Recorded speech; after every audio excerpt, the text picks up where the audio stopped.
professionnels des médias, chers amis journalistes, nous sommes heureux de vous accueillir à nouveau à la Sénat. Nous vous avons appelé pour tout simplement vous faire part d'un certain nombre de choses suite à la publication des listes de candidatures. Cette fois-ci, ça sera une conférence de presse et nous sommes disposés à répondre à toutes vos questions sans tabou. Bien entendu, on ne va pas passer la nuit ici. Ce serait tant mieux si vous vous étiez organisé pour dire, bon, tel groupe pose des questions et les autres vont recueillir après les réponses. Vous vous entendez pour poser des questions. Donc, nous n'avons rien à cacher et c'est pour ça que nous sommes prêts à répondre à tout. Alors, mesdames et messieurs les professionnels des médias, c'est juste mon mot liminaire avant l'ouverture des débats. Depuis la publication le 5 mars dernier de la liste des partis retenus par la Sénat pour prendre part aux élections législatives du 28 avril 2019, l'opinion publique nationale et internationale est gavée de commentaires et de réactions tendant à insinuer que la Sénat n'aurait pas fait preuve d'impartialité et d'objectivité dans l'examen des dossiers de candidature des partis politiques reçus à la Sénat. Aussi bien sur les réseaux sociaux, les plateaux de télévision que dans la presse écrite, ces informations sont distillées au point de susciter des interrogations auprès de nos compatriotes qui, aujourd'hui, ont des doutes sur la probité des membres de la Sénat. Pour obtenir réparation de ce qu'ils considèrent comme une injustice faite à leur endroit, les partis politiques concernés ont formé des recours devant la Cour constitutionnelle en évoquant même devant cette instance des traitements de faveur qui auraient été faits à d'autres partis à leur détriment et en exhibant même des documents de travail frauduleusement soustraits de la Sénat. D'autres acteurs politiques se sont emparés de ces allégations à des fins de récupération politique en faisant des amalgames de toutes sortes pour en conclure à la non-crédibilité de l'institution et à l'urgence de démission de ses membres. Devant tant d'avalanches de critiques, nous sommes restés sereins, attendant, en bons légalistes, les décisions du juge constitutionnel devant qui ces griefs contre la Sénat ont été portés. Depuis ce matin, ces décisions de la Cour constitutionnelle sont connues. Nous pouvons maintenant dire notre part de vérité en relatant en toute objectivité ce qui s'est passé afin que les intoxications ne l'emportent pas sur la réalité des faits. Je voudrais d'abord souligner que la Sénat ne vote pas les lois. Cet acte relève des prérogatives de l'Assemblée nationale. La Sénat n'interprète pas non plus la loi. Ce rôle est dévolu à la Cour constitutionnelle. La Sénat est chargée tout simplement d'appliquer la loi tout en étant consciente que la compréhension qu'elle a de ces lois peut être remise en cause par l'instance chargée de leur interprétation, en l'occurrence la Cour constitutionnelle. Par ailleurs, il est important de souligner que nos décisions sont prises en plénière, soit par consensus ou à la majorité, et que nos délibérations sont frappées du secret conformément à l'article 26 du Code électoral. C'est à la lumière de ces considérations que je viens d'énumérer que je vais articuler l'essentiel de ce propos liminaire en 3 points. D'abord, l'historique et la méthodologie que nous avons suivis pour l'étude des dossiers de candidature. Deuxièmement, la délibération et le supposé favorisme fait à des partis politiques. Troisièmement, la convocation du président de la Sénat à la brigade criminelle de Cotonou. Historique et méthodologie de l'étude des dossiers de candidature. Comme vous le savez, le 26 février 2019, et ce, conformément à notre calendrier électoral, la Sénat a enregistré les déclarations de candidature de 7 partis politiques désireux de prendre part aux élections législatives du 28 avril 2019. Ces partis politiques sont les suivants. Union progressiste, UP, Parti du renouveau démocratique, PRD, Bloc républicain, BR, Force Cori pour le développement du Bénin, FCDB, Union démocratique pour un Bénin nouveau, UDBN, Union sociale libérale, USL, Mouel Bénin.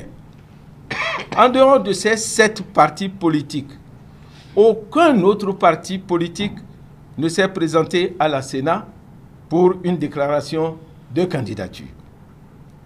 À la réception de chacune des déclarations de candidature, il a été mis en place une équipe chargée de vérifier la complétude des pièces présentées par chaque parti. À l'issue de cette vérification sommaire, il a été délivré à chaque parti un récépissé provisoire comportant la mention « dossier complet » ou alors la mention « dossier incomplet ». C'est dans ce cadre que les récépissés provisoires délivrés à l'Union démocratique pour un Bénin nouveau et à l'Union sociale libérale ont été estampillés « dossier incomplet ». En raison de l'absence dans leur dossier du récépissé provisoire et du certificat de conformité exigé par la décision du 1er février de la Cour constitutionnelle. Tous les commissaires ont pris part à la réunion qui a abouti à cette prise de décision. À cette phase de l'examen de la complétude des pièces a suivi la phase de l'examen de conformité et de recevabilité des déclarations de candidature. Je passe ainsi deuxième volet, délibération et supposé favoritisme. À cet effet, il a été mis en place 2 équipes composées de 6 cadres, chacune dont la mission était de procéder à l'examen de chacun des dossiers de candidature et de relever toutes les observations constatées pour permettre à la plénière de la Sénat de prendre les décisions appropriées au cours de cette délibération. Ainsi, chaque dossier a été examiné par chacun des 6 cadres de l'équipe avec une fiche de relevé des observations faites par lui. Au terme de ce travail préliminaire, une synthèse globale des observations relevées sur chaque dossier présenté a été faite et soumise à la délibération de la plénière. Il est important de faire noter que les dossiers des partis de l'Union démocratique pour un Bénin nouveau et de l'Union sociale, USL, n'ont pas fait l'objet de cet examen en raison du fait que leur déclaration de candidature était incomplète. Seules les déclarations de candidature des partis suivants ont fait l'objet de l'examen préliminaire prescrit au cadre. Il s'agit de l'Union progressiste, UP, du Parti du renouveau démocratique, Bloc républicain, PRD, pardon, du Bloc républicain, BR, Force Cori pour le développement du Bénin, FCDB, Mouel Bénin. Et comme je viens de le rappeler plus haut, l'examen préliminaire effectué par le comité des cadres a été soumis à l'examen de la plénière de la Sénat les 3, 4 et 5 mars 2019. Je suis obligé, parce qu'on nous a poussé, d'évoquer ici certains aspects de nos délibérations. Je n'aurais pas souhaité le faire, nous n'aurions pas souhaité le faire, mais je crois qu'à force de ne rien dire, on pense qu'on n'a rien à dire. Il me plaît de souligner qu'à l'ouverture de cette plénière, j'ai rappelé à tous les commissaires leur devoir d'impartialité de neutralité et d'objectivité dans l'examen des dossiers soumis à leur attention. C'est sur cette base donc que la déclaration de candidature de chaque parti a fait l'objet d'un examen minutieux en présence de tous les commissaires au regard des observations produites par les cadres de la Sénat. Chaque observation a fait l'objet de débats sur son importance par rapport aux dispositions du Code électoral et sur sa pertinence et sur la pertinence de son maintien au nombre des griefs à retenir par la Sénat.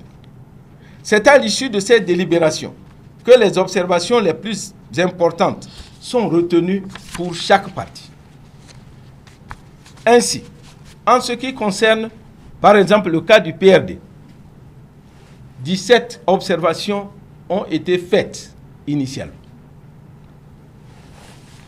Nous avons remarqué qu'il n'y a pas de liste de candidatures investies en pièces jointes. Nous avons constaté également que le mandataire signataire de la déclaration de candidature est différent du déclarant. Nous avons aussi observé que les procurations dans tous les dossiers de la liste ne portent pas le nom du mandataire. Nous avons observé qu'il n'y a pas de certificat de nationalité dans le dossier de Honfo, Charlemagne. Il y a dans le dossier de Akadiri le casier judiciaire B2 au lieu du casier judiciaire B3. Nous avons aussi remarqué que le casier judiciaire de Décou Ancien Parfait date du 7 janvier 2018. Nous avons aussi constaté que la carte d'électeur supposée être celle d'Aclasato Salvador n'est pas la sienne. Nous avons aussi remarqué que le certificat de Afouda Raoul Francis Aristide et son acte de naissance ont été légalisés par un commissaire. Il y a aussi l'absence de nationalité appartenant à Amani, à la 4e circonscription, et que le certificat retrouvé dans son dossier appartient en fait à un autre. Il a aussi été constaté que la carte d'électeur retrouvée dans le dossier de Guidossi Benukpo Alfred appartient en fait à Guidossi Belmus. Voilà donc un certain nombre d'observations qui ont été faites. Mais après la délibération, qu'est-ce que nous avons fait? Nous avons retenu comme pertinente, en ce qui concerne le PRD, les points suivants, les fautes suivantes, parmi les 17, et après délibération en plénière. Nous avons retenu comme faute pouvant être sanctionnée la copie du certificat de nationalité de M. Honfo Charlemagne, candidat du PRD, dans la 19e circonscription électorale, n'est pas légalisée. Il n'y a pas, deuxièmement, il n'y a pas de concordance entre les noms du candidat Aclasato Salvador Sénat et Toniso Dominique mentionnés sur la carte d'électeur qui a été produite.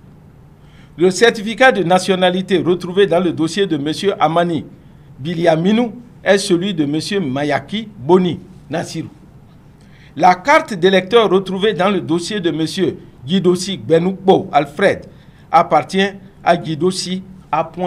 Bermus. Ce n'est pas sa carte d'électeur.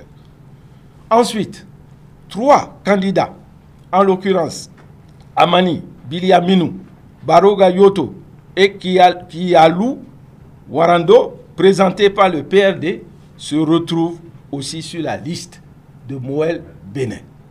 Ça veut dire que c'est ce que nous avons considéré après nos délibérations comme faute qu'on pourrait reprocher au parti PRD. Pour le parti républicain, nous avons eu 3 observations majeures. La non-signature de la déclaration sur l'honneur. Deuxièmement, la discordance entre les dates de naissance mentionnées par les pièces administratives sur les pièces administratives d'un candidat. Troisièmement, le quitus fiscal d'un candidat comporte des noms qui ne correspondent pas avec ceux mentionnés sur ses propres pièces d'identité, telles que l'acte de naissance et le certificat de nationalité. C'est les histoires de Boni Adam, Adam Boni. C'est souvent ça. Je ne parle pas d'un parti qui n'est pas impliqué dans le processus qui a été enclenché devant la Cour constitutionnelle, il s'agit du FCDB, où nous avons aussi des observations. Pour le Moël Bénin, 6 observations ont été faites. Et il s'agit, entre autres, aucun dossier de candidature ne comporte de procuration. Ça, c'est les observations qui ont été faites par les cadres. Il y a ensuite non-conformité entre le non-inscrit sur le certificat de nationalité et celui inscrit sur le casier judiciaire pour un candidat. Le certificat de nationalité légalisé par un commissaire de police. La légalisation de l'acte de naissance par un commissaire de police. 12 cartes d'électeurs ont été signées par Saka Lafia. 5 cartes d'électeurs ont été signées par Nassirou. Après délibération, nous avons retenu seulement 2 griefs. D'abord, le fait que des déclarations de candidature ne soient pas signées, c'est l'ensemble. Et deuxièmement, le fait que 3 candidats qui se retrouvent sur la liste du PRD se retrouvent également sur la liste Moël. Ça suffit pour invalider la liste. Parce que dans le code, il est dit l'enregistrement de 2 candidatures est de plusieurs listes, d'un candidat sur plusieurs listes est interdit. Pour l'UP, voilà les observations qui ont été faites par les cadres. Sur la déclaration de candidature, Yombo Kinopa Thomas est né en 72, alors que toutes les autres pièces, dans toutes les autres pièces, il est né en 1973. Mais oui, nous voulons être transparents. Le lieu de naissance de Yempabu Bundia Jacques est Kérou sur la carte d'électeur et Kondé sur toutes les autres pièces. Ça, c'est avant la réforme, sous la Révolution. En ce moment, il y a eu découpage des communes, enfin des anciennes communes. La date de naissance de Iperi Labeti est le 5 février, est le 5 décembre 1983 sur la déclaration de candidature et le 5-10-83 sur toutes les autres pièces. La date de naissance de Tozo Rigobert dans la 12e circonscription électorale est 15-3-76 sur la carte d'électeur et le 1-1-76 sur toutes les autres pièces. La date de naissance de Medewanou Kofi Ernest est de 4-4-64 sur la carte d'électeur et de 3-4-64 sur les autres pièces.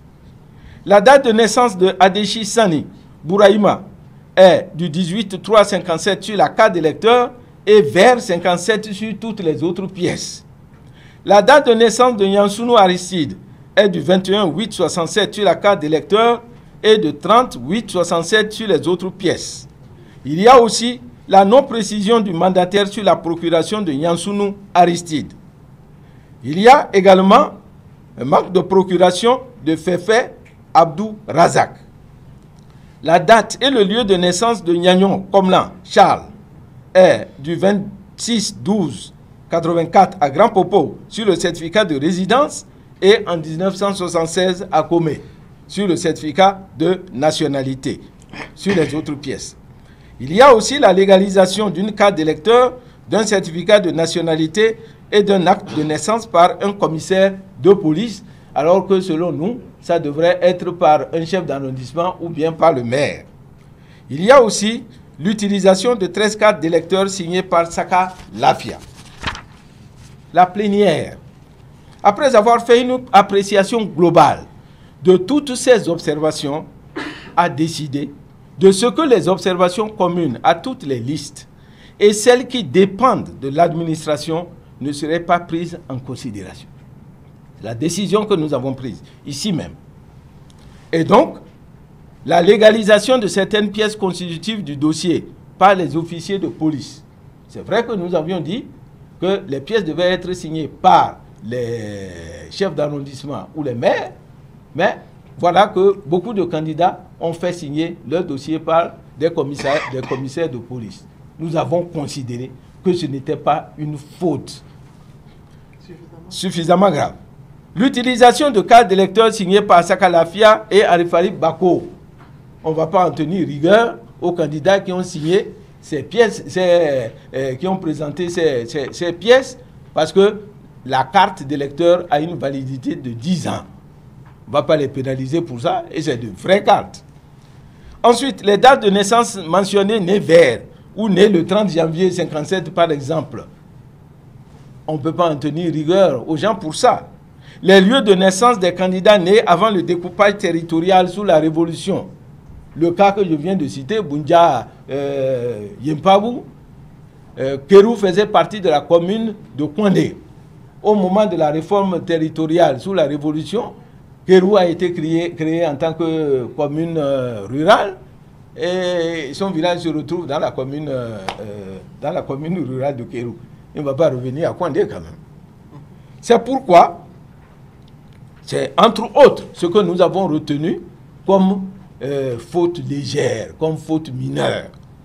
C'est pourquoi la plénière n'a retenu que les observations qui constituent véritablement une violation flagrante du code électoral. C'est au terme donc de cette décision que les observations manifestement en violation avec le code électoral ont été imputées à chaque parti. Mais dès lors qu'il n'y a pas de faute grave, on ne va pas imputer à ce parti. Et on ne va pas mentionner sur la décision, voilà les observations qui ont été faites. Non. Pour le PRD, nous avons déjà dit, c'est le certificat de nationalité de M. Renfort. Il y a ensuite, qui n'est pas légalisé, il n'y a pas non plus de concordance entre les noms du candidat Aklassato Salvador et Toniso. Les deux certificats de nationalité qui n'appartiennent pas aux personnes qui ont été identifiées. Et ensuite, l'existence de 3 candidatures qui sont en communauté avec Moël Bénin. Pour l'UP, la plénière, estimant que les observations relevées ne violent pas le code électoral, a décidé de retenir ce parti, tout comme le parti Bloc républicain. Et donc, c'est une décision qui a été prise ici dans cette même salle, ensemble. C'est vrai que le lendemain, lorsque nous sommes revenus pour faire approuver le compte rendu, il y a un commissaire qui a dit non, qui se désolidarisait de cette décision. En ce qui concerne le parti Moël Bénin, plusieurs observations contraires au code électoral ont été retenues. Il s'agit des 2 points suivants, la déclaration de candidature qui ne comporte pas de procuration et les 3 candidatures qu'il a en commun avec le PRD. Je ne vais pas revenir sur le parti Force Cori pour le développement du Bénin, puisqu'il n'a formé aucun recours contre la Sénat. Au regard des décisions prises par la Sénat et qui viennent de vous être présentées, nous ne voyons pas en quoi elle a fait preuve de favoritisme envers un parti au détriment du PRD. En réalité, c'est plutôt le PRD qui devrait se réjouir du traitement qui lui a été appliqué parce que certaines fautes n'ont pas été prises en considération dans les délibérations de la plénière. En effet, à la Sénat, nous ne nous considérons pas comme des pères fouettards ni des préfets de discipline qui sont chargés de voir tous les jours comment est-ce que les partis se comportent, quelles sont les fautes. Nous ne sommes pas chargés de relever les fautes. Nous nous considérons tout simplement comme des individus qui comprennent les difficultés des partis politiques à surmonter toutes les exigences du nouveau code électoral. Au surplus, il nous est revenu que lors des débats devant la Cour constitutionnelle, les représentants du PRD ont eu à exhiber des documents de travail censés être protégés et non divulgués. La Sénat ne peut que déplorer ces faits et se réserve le droit de donner la suite appropriée à cette soustraction frauduleuse de ces documents. Troisième point de mon intervention liminaire, c'est la convocation de la brigade criminelle du président de la Sénat. Cette convocation a fait l'objet d'un buzz sur les réseaux sociaux avec en arrière-plan des amalgames qui n'ont rien à voir avec la réalité. En effet, c'est à la suite d'une plainte du sieur Aklassator que le président de la Sénat a été convoqué pour les besoins d'enquête sur décision du procureur de la République. Je rappelle à toutes fins utiles que M. Aklassator a été positionné comme candidat sur la liste du PRD. L'intéressé a saisi la Sénat par exploit d'huissier d'une correspondance par laquelle il a appelé l'attention du président de ce parti qui ne disposait pas de carte d'électeur et qui ne pouvait pas donc être candidat. Malgré cette requête, dit-il, il a été retenu comme candidat et a constaté qu'à la publication des candidatures du PRD, son nom figurait.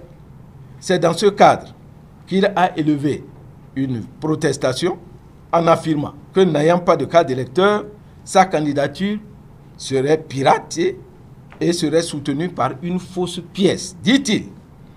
Effectivement, nous avons constaté au cours de l'examen des dossiers que M. Aklassator Salvador Sena figure comme candidat du PRD dans la 10e circonscription électorale. Au vu de cette correspondance, le procureur de Cotonou a ordonné une enquête et c'est à ce titre que le président de la Sénat a été convoqué à la brigade criminelle de Cotonou qui lui demandait aussi de venir avec une réquisition, notamment la transmission du dossier de M. Aklassator Salvador Sena. Dans l'intention d'obtenir ce dossier, j'ai demandé à la vice-présidente, dans le bureau de laquelle se trouvent les cantines, d'appeler le commissaire Freddy Umbedji, ici présent, qui détient les clés de ces cantines pour récupérer le dossier. Ce dernier lui a opposé un refus catégorique, arguant du fait qu'il ne pouvait pas remettre les clés sans l'avis de la plénière. Parce que, soutient-il, c'est la plénière qui lui aurait remis les clés. Ma tentative de le ramener à la raison n'a pas abouti et j'ai donc fait état de ce refus devant le bureau de la brigade criminelle en attendant la suite qui sera réservée à ce dossier. Mesdames et messieurs, avant de vous laisser poser vos questions, je voudrais vous dire qu'à la Sénat, nous ne nous considérons pas comme les bourreaux des partis politiques. Nous nous considérons tout simplement comme des citoyens au service de la nation, pour autant que les conditions nous permettront de l'être. Merci beaucoup.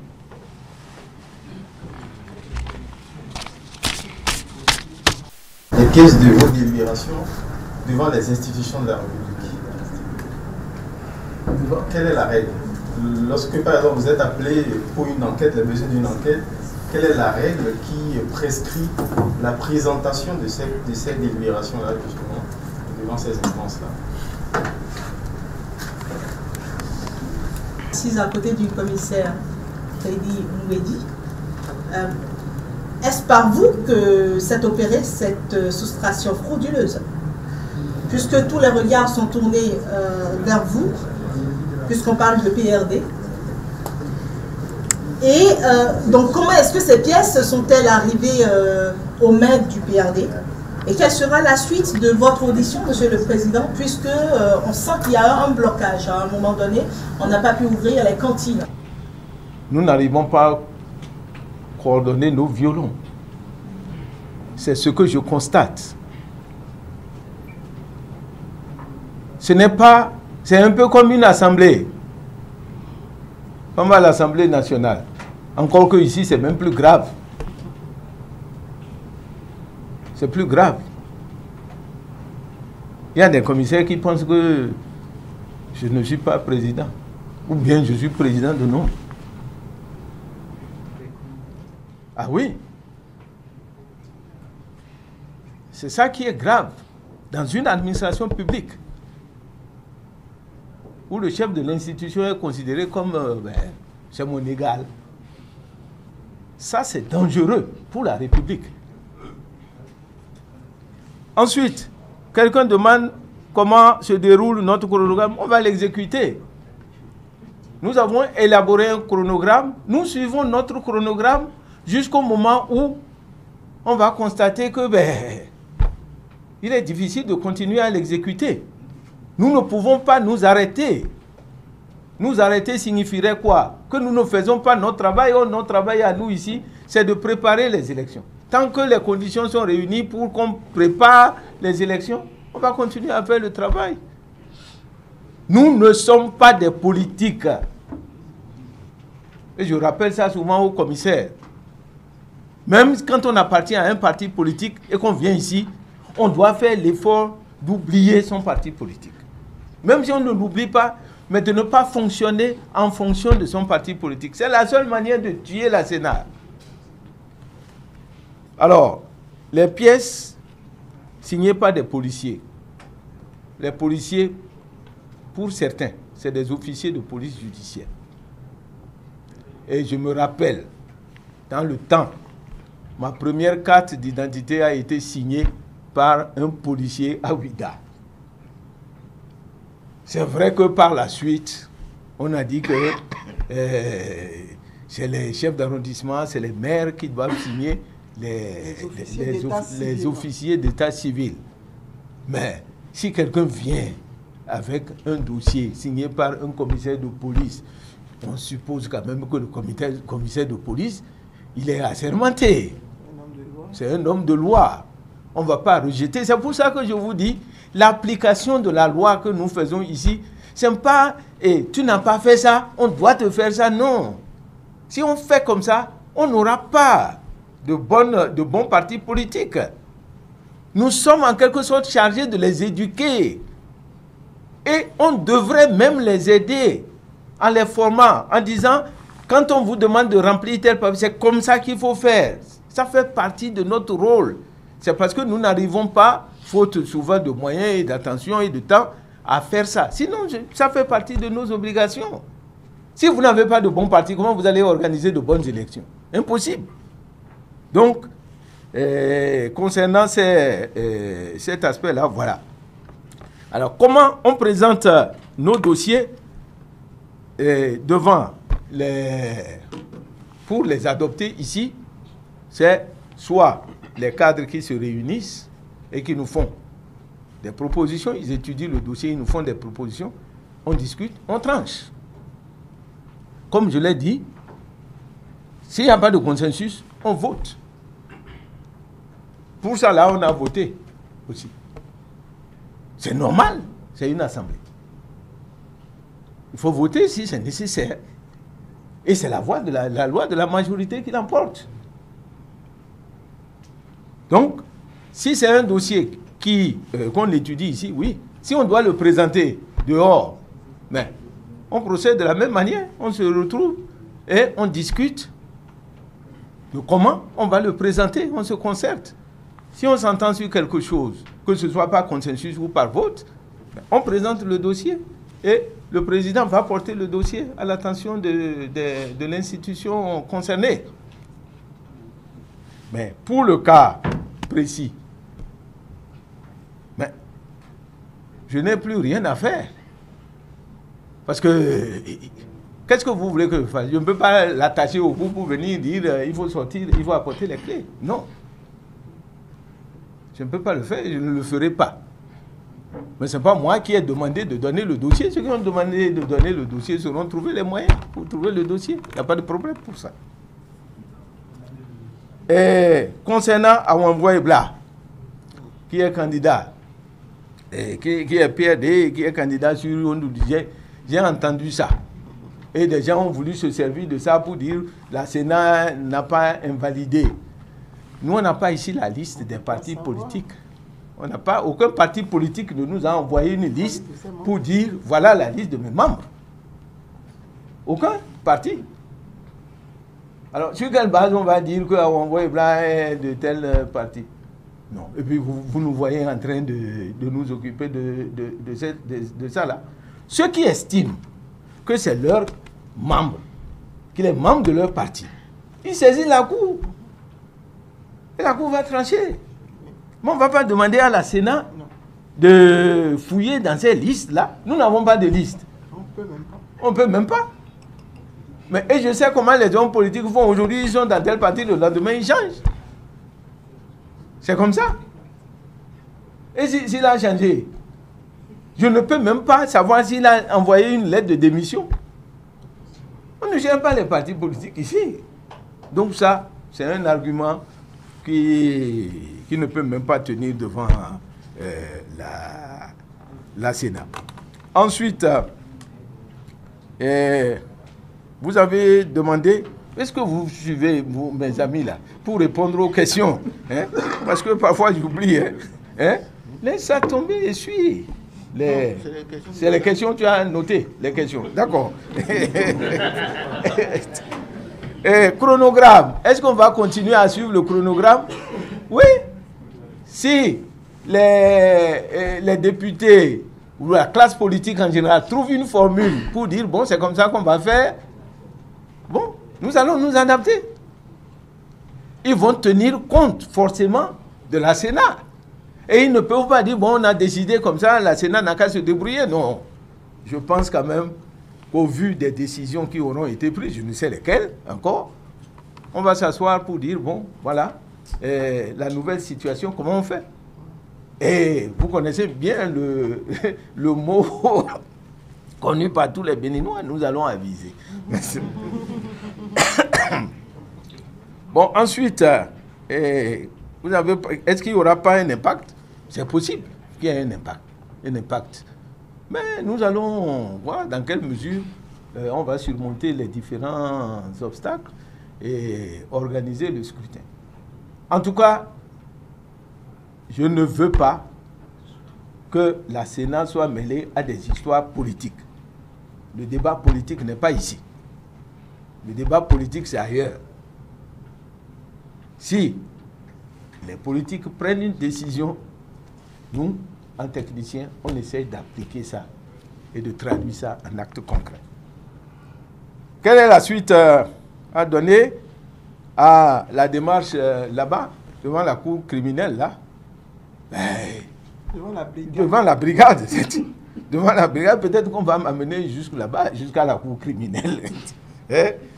Moi, je ne sais pas. Je ne sais pas, je suppose qu'ils savent ce qu'ils font et qu'ils vont nous relancer le moment venu. Moi, je n'ai rien, je ne suis pas concerné en tant que tel. Je suis tout simplement sachant comme ils ont l'habitude de le dire. C'est tout. Et ensuite, quelle autre question?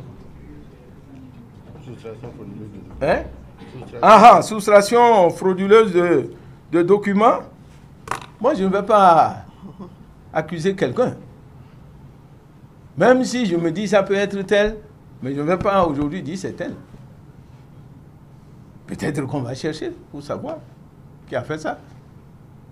Parce que je vous dis que il n'y a plus d'institution dans ce cas. Il n'y a plus d'institution. Si un document peut se retrouver dans la rue, rappelant l'article 26 du Code électoral.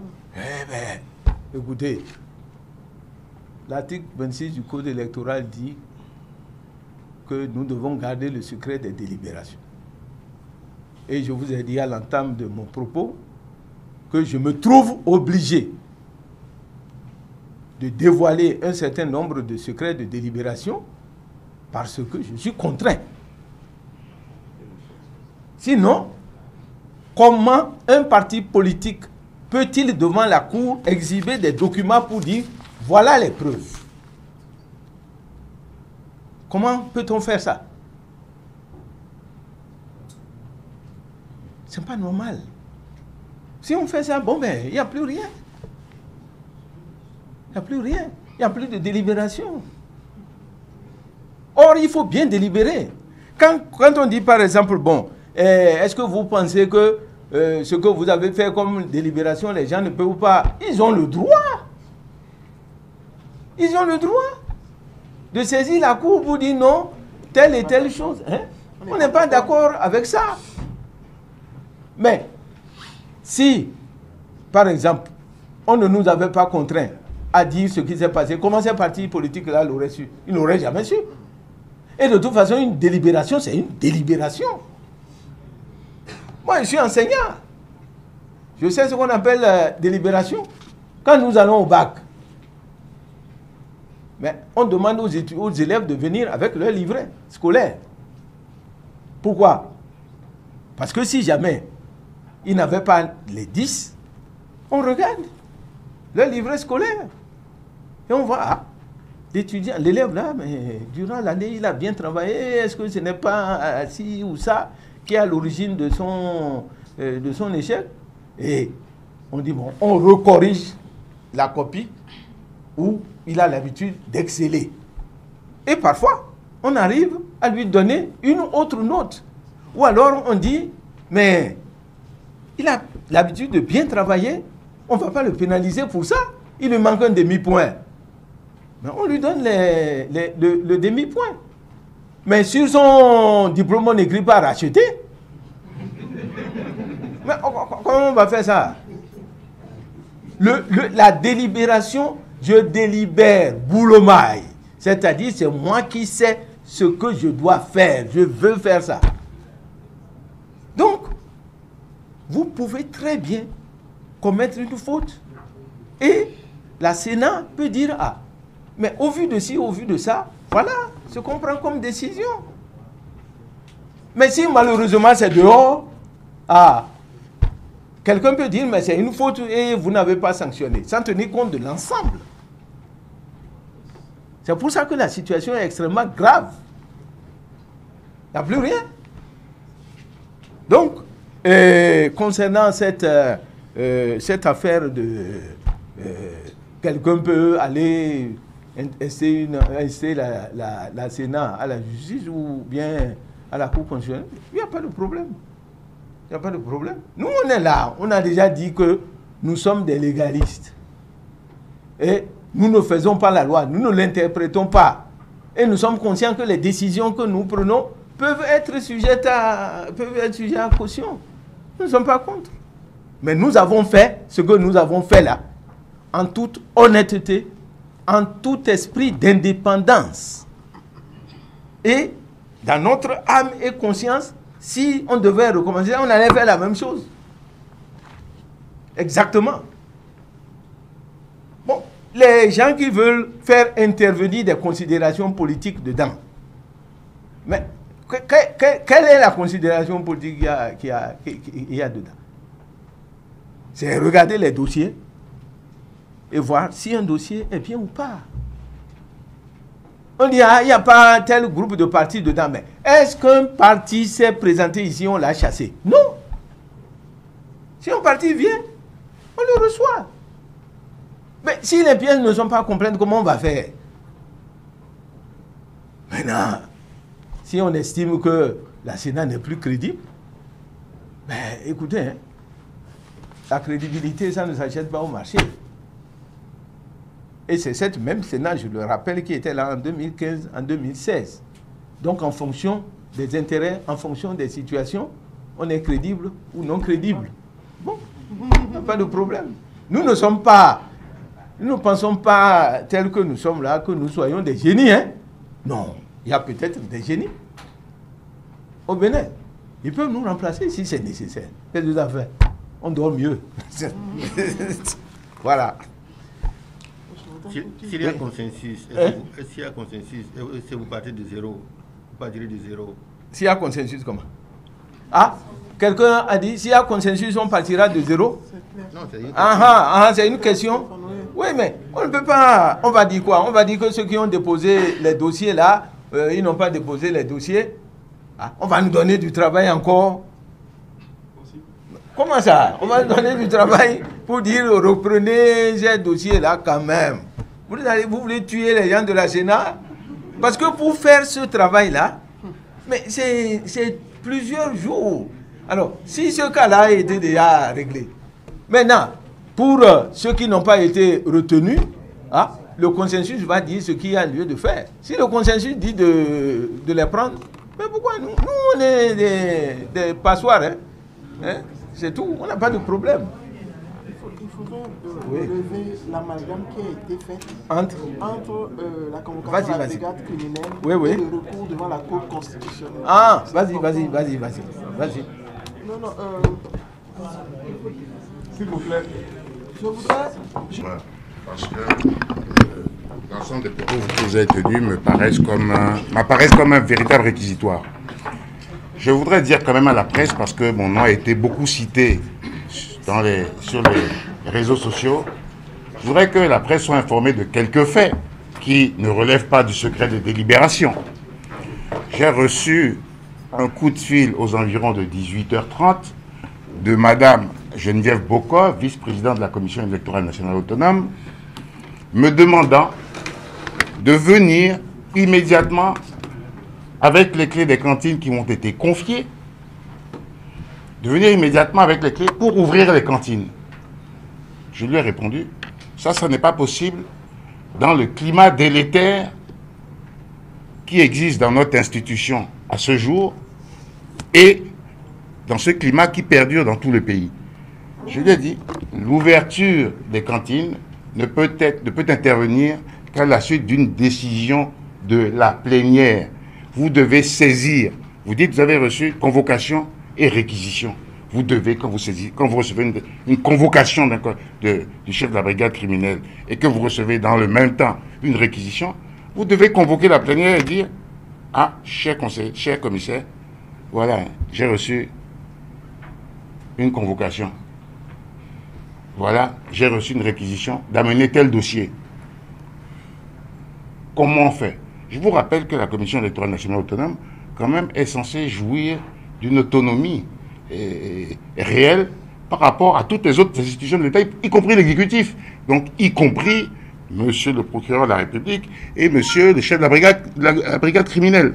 Donc, c'était à la plénière de se réunir au préalable, de décider s'il convient d'ouvrir ou non les cantines, de décider de la méthode qu'elle utiliserait pour ouvrir les cantines, parce qu'on parle de pièces substituées, de documents substitués frauduleusement. Ces documents dont vous parlez et que le président dont le président a exhibé un exemplaire tout à l'heure, se trouvent dans les cantines, fermées à clé, parce qu'elles sont fermées avec des cadenas, elles se trouvent dans les cantines. On me demande, moi, de venir ouvrir. Non, je ne veux pas être jeté en prison le lendemain au motif qu'il y a eu des substitutions frauduleuses dans la cantine. Donc, j'ai demandé à ce que la plénière se réunisse. Au lieu de quoi, je reçois le lendemain matin, à 7h45, signification d'une correspondance m'enjoignant de venir à 9h ouvrir les cantines. Messieurs, je suis membre de la Sénat, je suis un commissaire comme les autres. On ne peut pas me donner des injonctions qui ne reposent pas sur une décision prise par l'ensemble. Je ne suis pas obligé. Et si le commissaire Abou m'appelle pour me dire « Viens ouvrir les cantines », je vais ouvrir les cantines. Ou bien si quelqu'un m'appelle, non, je ne peux pas. Donc j'ai dit, je n'ouvrirai pas. Tant que, il n'y aura pas une décision de la plénière qui me demande de procéder à l'ouverture selon une procédure qui aurait été établie, une procédure contradictoire, avec la présence d'un huissier de justice. C'est la brigade criminelle qui a demandé l'ouverture des cantines. Et vous voulez comprendre le risque comme ça d'ouvrir les cantines, et puis on ne sait pas ce qui va se passer. Raison pour laquelle j'ai refusé. Mais j'ai proposé que la plénière se réunisse, qu'elle décide de l'ouverture, et que je ramène les clés, quand nous allions ouvrir les cantines, et qu'on procède au retrait du dossier demandé par la brigade criminelle, mais en présence d'un huissier de justice. Ça n'a pas été fait, alors que nous avons tenu aujourd'hui même une plénière. La question n'a même pas été évoquée. Je crois que peut-être que la question ne présente plus aucun intérêt. Ça, c'est le premier point, l'histoire des cantines. Puis il y a un deuxième point, vous m'avez demandé si les pièces produites par le PRD n'ont pas été frauduleusement soustraites par moi et communiquées au PRD.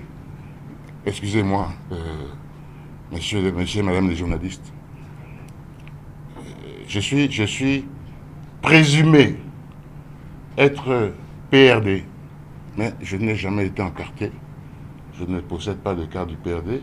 Je n'ai jamais été membre d'aucune de ces structures, membre d'aucune section, membre d'aucune cellule, membre d'un bureau. Je ne suis pas membre du PRD. Pas plus que monsieur Fassinou, le commissaire Fassinou, n'est membre de l'UP ou du Bloc républicain, ou pas plus que la VP est membre de... La présomption, c'est la présomption liée au nom. C'est quand même pas un crime. Et le document que le président vous a exhibé à la presse tout à l'heure, ce document-là, non seulement il est dans les cantines, mais il est entre les mains de tous les commissaires de la Sénat. Pourquoi est-ce que la présomption d'innocence ne s'appliquerait à tous, sauf à Frédéric Mbéji? Soyons sérieux. Ce document, non seulement il est dans les mains de tous les commissaires, ces documents, parce qu'il ne s'agit pas d'un seul document, ces documents sont dans les mains de tous les commissaires, et ces documents nous ont été produits par des équipes de la Sénat, des agents de la Sénat qui ont travaillé à la Sénat, qui ont fait des photocopies et qui sont susceptibles d'avoir ces mêmes documents. Vous ne pouvez pas me dire que le document que vous remettez, qui nous garantit que vous ne l'avez pas copié. Troisième et dernier point, Monsieur le Président, parce que ce n'est pas un tribunal.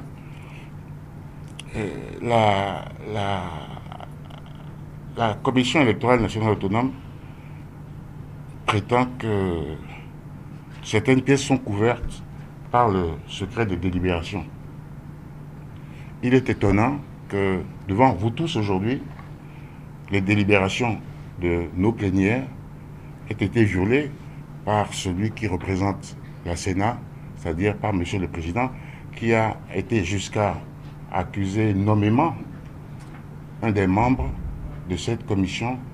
Je le déplore et j'en suis attristé. Merci, messieurs. Merci. Vous voyez, moi je ne réponds pas à... On ne va pas finir ici. Mais tous les autres 4 commissaires là, si je leur disais de venir ouvrir les cantines, ils allaient venir. Sans problème. Les 3 là. Voilà. Ils allaient ouvrir parce qu'ils respectent le président. Bon, continuez. Il n'y a plus rien. Voilà. Ce que je voulais vous dire, c'est que nous sommes une Sénat qui veut travailler pour la paix, pour des élections apaisées, pour des élections transparentes. Et nous allons continuer toujours à faire ce travail. Nous n'allons pas entrer dans le jeu des politiques, qu'ils soient de l'opposition ou de la mouvance. Et je dis que je les connais tous. J'ai fait avec eux pendant des années. Je sais comment ils fonctionnent. Quand ils ne trouvent pas une réponse à leurs problèmes, ils s'en prennent à quelqu'un d'autre. Tout ce qui se dit aujourd'hui sur la Sénat, là, la Sénat est perçue comme un dérivatif. Des problèmes qu'ils rencontrent, des frustrations, tout ce qui les arrive. Je les connais, c'est mes amis, tous. Donc nous sommes sereins ici. Nous allons continuer à travailler jusqu'au moment où ils vont continuer à nous faire confiance. S'ils ne nous font plus confiance, quel est le problème? Quand on n'est pas membre de la Sénat, on meurt. Il y a même trop de travail ici. Là. Il vaut mieux aller se coucher quelque part, manger des mangues, et dormir sous les airs. Et on ne va pas parler de votre... Non, tout le temps en disant on l'a acheté, on lui a donné, il est parti à tel endroit. Où est-ce que je ne peux pas aller? Je vais là où je veux. Et je reçois qui je veux. Quelqu'un qui est de l'opposition, il vient chez moi, je vais le recevoir. Quelqu'un qui est de la mouvance, il vient, je vais le recevoir. Pourquoi il va fermer ma porte? La Sénat est ouverte à tout le monde. Et nous sommes prêts à accueillir tout le monde. Mais nous ne travaillons pas pour quelqu'un. Nous travaillons dans l'intérêt général. Donc, merci beaucoup. Si au moins ce message-là, vous pouvez le porter et l'expliquer aux populations, comme ça, notre pays va connaître un peu de paix. Voilà, je vous remercie. Nous vous remercions. Et la vérité, vous allez, Merci.